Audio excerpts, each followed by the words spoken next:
একটি psychological thriller ঘরানার cinema Badrul Anam Saud নির্মিত শ্যামাকাব্য প্রেক্ষাগৃহে মুক্তি পেয়েছিল এটি, তবে খুব একটা ব্যবসা সফল হয়নি। এবার সেই শ্যামাকাব্য দেখা যাবে ওটিটি প্ল্যাটফর্ম বঙ্গতে। 2019-20 সালে সরকারি অনুদান পাওয়া সিনেমাটি নির্মাণের পাশাপাশি সিনেমার কাহিনী, সংলাপ ও চিত্রনাট্য লিখেছেন সৌদ নিজেই। সঙ্গীত পরিচালনা করেছেন ইমন সাহা। বঙ্গ কর্তৃপক্ষ জানিয়েছে 20 ফেব্রুয়ারি দুপুর থেকে সিনেমাটি দেখা যাচ্ছে।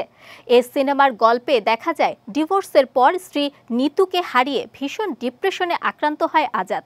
ওসমানকে সে নিজের বড় ভাইয়ের মতো সম্মান করত। সেই ওসমানের সঙ্গে তার স্ত্রী পরকীয়ায় জড়িয়েছিল। নিজের ডিপ্রেশন কাটাতে একদল ট্যুরিস্টের সঙ্গে সুন্দরবনে ভ্রমণ করতে যায় আজাদ।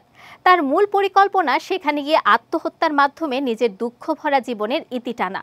ভ্রমণে গিয়ে শ্যামা নামের এক তরুণীর সঙ্গে তার পরিচয় হয়। আজাদের জীবনে নতুন মোড় আসে, প্রাচীন এক অভিশাপের সঙ্গে জড়িয়ে যায় সে। শ্যামাকাব্য সিনেমার কেন্দ্রীয় চরিত্রে অভিনয় করেছেন সোহেল মণ্ডল ও নীলাঞ্জনা নীলা।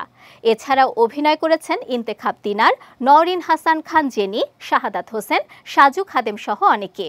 শ্যামাকাব্য সিনেমার ডিজিটাল ডিস্ট্রিবিউশন পার্টনার হিসেবে রয়েছে ওটিটি প্ল্যাটফর্ম বঙ্গবিটি এবং প্রযোজনা করেছেন সুবর্ণা মোস্তফা ও বদরুল আনাম সৌদ।